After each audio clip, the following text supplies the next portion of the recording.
জয় গুরু বন্দে পুরুষোত্তমম। পরম পিতা রাতুল শ্রীচরণে আমার শতকোটি প্রণাম। প্রণাম জানাই জগজ্জননী শ্রী শ্রী বড়মার শ্রীচরণে। প্রণাম জানাই পরম পূজ্যপাদ শ্রী শ্রী বড়দার শ্রীচরণে।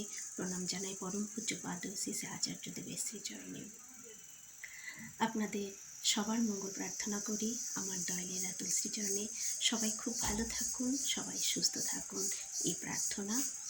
অনেক দিন পর আবার ইউটিউবে আমি আসছি, তাই আমার ইষ্ট প্রসঙ্গ অনেকের কাছেই হয়তো এখন পৌঁছাচ্ছে না, কিন্তু ঠাকুরের প্রতি বিশ্বাস আছে আবার ধীরে ধীরে সকলের কাছে যাবে।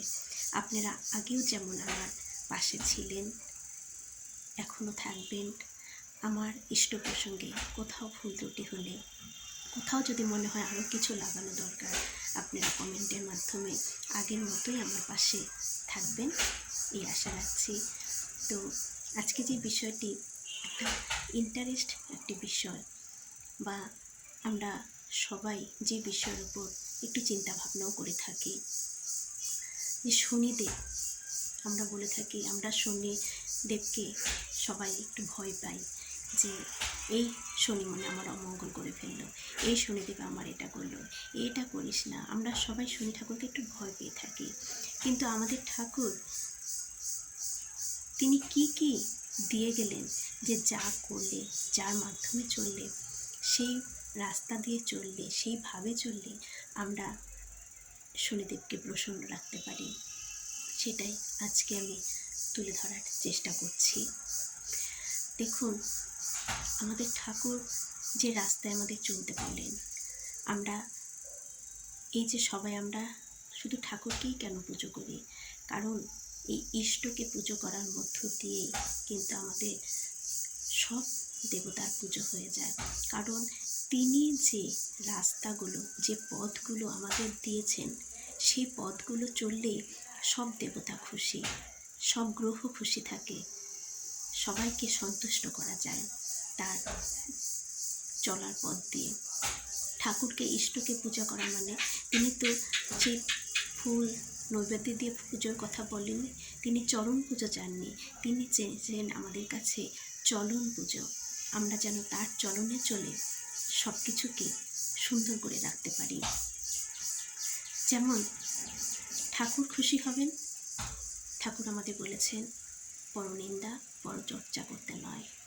এই পরনিন্দা পরচর্চা যদি আমরা না করি, সবসময় ঠাকুর এটা থেকে কিন্তু আমাদের দূরে থাকতে বলেছেন, এটা যদি আমরা না করি আমার ঠাকুর খুশি হবেন। আর জানেন এটাতে আমাদের শনিদেব কত প্রসন্ন হবেন।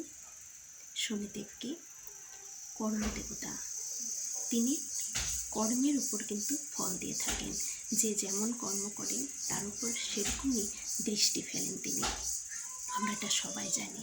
তাহলে তিনি সৎকর্ম, সৎ চলা, সৎ বলা, সৎ ভাবার উপরে তিনি প্রসন্ন হয়ে থাকেন। তাকেও পুজো না করলে হবে, আমি যদি এই চলনে চলি তবেই কিন্তু তিনি সন্তুষ্ট, তিনি খুশি থাকবেন। তাহলে ঠাকুর আমাদের পরনিন্দা পরচর্চা করতে না করেছেন, শনিদেবও এটা একদমই অপছন্দ। ঠাকুর আমাদের বানিয়ে দিলেন পেঁয়াজ রসুন মাদক ছাড়। ঠাকুর আমাদের বলেই দিলেন যে মাছ মাংস খাস নে আর পেঁয়াজ রসুন মাদক ছাড়। শনিদেব পেঁয়াজ, মাছ, মাংসই আমিষ আহারে তিনি অপছন্দ। তাই আমরা দেখে থাকি অনেকেই শনিবারে নিরামিষ আহার গ্রহণ করেন, কেন? শনিদেবকে প্রসন্ন রাখার জন্য। তাহলে ঠাকুর আমাদের আগেই বললেন মাছ মাংস খাস নে আর পেঁয়াজ রসুন মাদক ছাড়। শনিদেব মদ যে খেয়ে থাকে, নেশা, এটাই কিন্তু শনিদেব ভীষণ ভীষণ অপছন্দ। শনিদেবের এই মদ খাওয়া, ঠাকুর আমাদের বলেই দিলেন মাদক ছাড়। তাহলে ঠাকুরের বাণীগুলোকে যদি আমরা পালন করি, তাহলেই কিন্তু আমরা শনিদেবকে প্রসন্ন করতে পারি। ঠাকুরের পথে যদি চলি, ঠাকুরকে নিয়ে যদি চলি, তাহলেই আমার গ্রহ, এই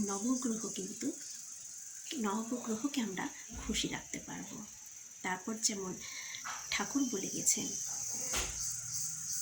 যে কপটতা, গো বিটুইন। আমি একরকম বলছি আরেক রকম করছি। এটা যেমন ঠাকুর না করেছেন যে এই কপটতা থাকলে আমি ধর্মরাজ্যে আমার ঢোকার অধিকার হয়নি, সত্যানুসরণ গ্রন্থে ঠাকুর বলেছেন। ঠিক শনিদেব একরকম বলবো আরেক রকম করবো, এটাও অপছন্দ। তারপর ঠাকুর বললেন যে আমি একজনকে কথা দিলাম যে তার এই শুভ কাজে আমি তাকে হেল্প করব, কিন্তু সময় মতো না করাতে দেখা গেল তিনি প্রবলেমে পড়ে গেলেন। এটাও কিন্তু শনিদেব অপছন্দ করেন। শনিদেব যাতে সবার ভালো চাই, সবার মঙ্গল করি, সবাইকে সঠিক পথে রাখি, সবার যাতে মঙ্গল হয়, এই চিন্তা ভাবনায় যদি আমি চলি, আমার ঠাকুর যেমন হ্যাপি, শনিদেবও হ্যাপি। তাহলে দেখুন, আমরা যে অনেকে আমাদের এই প্রশ্নটা করে থাকে যে আমাদের ঘরে কেনই শুধু আমরা আমাদের ঠাকুরকেই পুজো করি, কেন অন্য দেবদেবীকে আমরা পুজো করি না?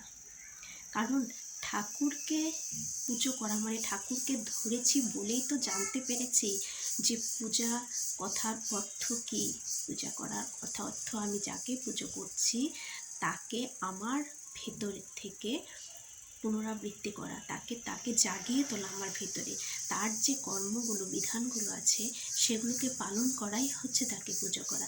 তাকে ধূপ দ্বীপ দিয়ে সব কিছু দিয়ে পুজো করলাম, কিন্তু আমি খারাপ কাজ করলাম, তাহলে কি সেই দেবতা বা সেই ঠাকুর খুশি হবেন?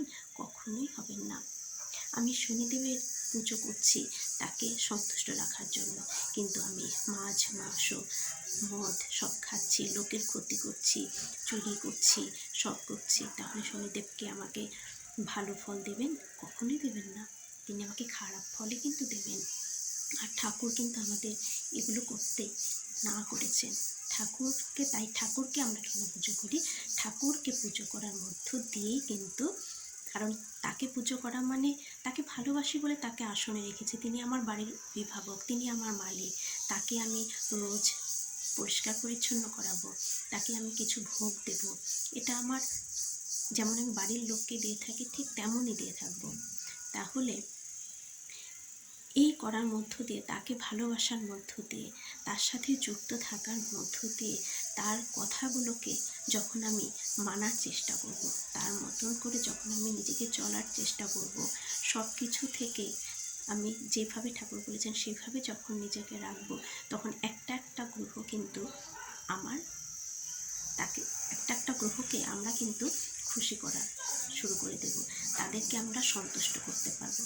তাই ইষ্টকেন্দ্রিক জীবনযাপনে আচার্যদেব বলে থাকেন না যে আমাকে 9 গ্রহ আমাকে কি করবে, যখন আমার হাতে বসে রয়েছেন আমার স্বয়ং ইষ্ট, আমার গুরু যদি তুঙ্গে থাকে তাহলে আর কার কি করার সাধ্য আছে? ঠিক তাই, গুরু তুঙ্গে থাকা মানে ঠিক আচার্যদেব যেভাবে পালন করছেন আমাদেরকেও এইভাবেই তার কথাগুলো যদি পালন করি, আমাদেরও সব গ্রহ কিন্তু আমাদের হাতে মুঠোয় থাকবে, সন্তুষ্ট থাকবেন, খুশি থাকবেন।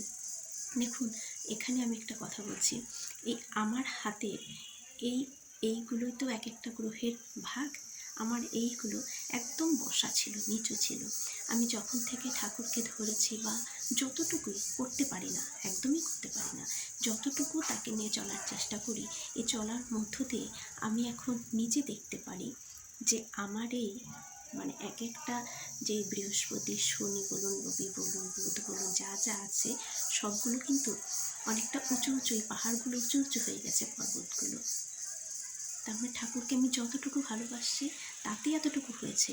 তাহলে পুরোপুরি যদি ভালোবাসতে পারতাম তাহলে কি চমৎকারী না, কি মিরাক্কেল না হতো।